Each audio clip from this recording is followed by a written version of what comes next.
sinasabi na gumastos kayo. Pero syempre minsan hindi natin na nakaka-deserve natin, nakakaipon na pala tayo ng ganung kalaking halaga. Ayan, deserve naman. And then ayan, so pwede tayong mag-join dito. Try ko mag-join dito.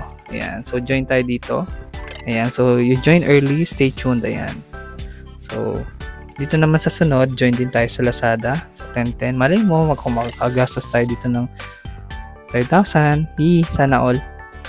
And then, ayan. So, marami dito na challenges. Actually, nag-update siya from time to time. So, lagi kayo nakaabang dapat dito. Kasi, yun nga, kapag nanalo kayo dito, malaki din yung cashback na binibigay nila. Ayan. So, punta tayo sa rewards. Ayan. So, find challenge. Ayan. And then, history. Ayan. So, yung mga history na hindi ko naman naabot kasi nga, nagtitipid din tayo ngayon. Kawawa naman. Ayan. And then last one is yung account. Ayan. So makita nyo dito, ito yung account natin. Makikita nyo dito yung lifetime earnings, yung available to withdraw. Okay.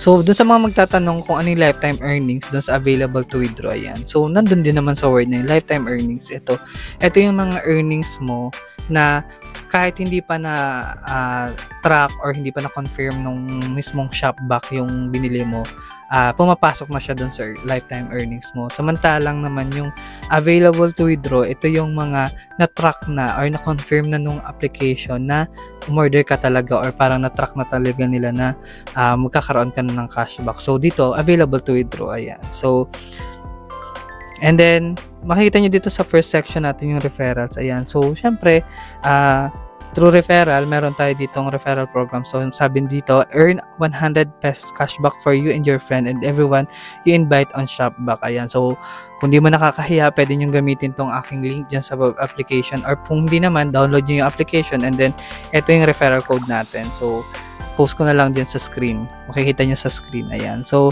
sign up with your referral link or code and spend 300 pesos. Ayan. Dito pala sa referral, meron siyang, here's how it works. Ayan. If you're the referrer, share your unique link or code, add withdrawal details to your Shopback account. Your friend has to spend 300 pesos with confirmed cashback. Ayan. So, una, halimbawa, i-share nyo yung link nyo. Kung halimbawa, ikaw yung referrer, ayan. So, i-share nyo yung link nyo doon sa mga friends nyo, sa mga kilala nyo. And then, kapag nag-sign up siya, i-add mo muna yung withdrawal account mo or yung withdrawal. Halimbawa, Gcash ba yan? PayMaya, ayan. So, lagay mo dyan yung withdrawal details mo. And at the same time, yung nirefer mo, sana malagay din niya yung withdrawal or yung mga account niya for withdrawals. Ayan. So, and then, dapat yung nirefer mo ay makapag-spend at least 300 pesos at ma-confirm yung cashback na yun nga, yung binili niyang 300 pesos. Ayan. And then, makakatanggap ka na ng 100. So, ganun lang, simple lang.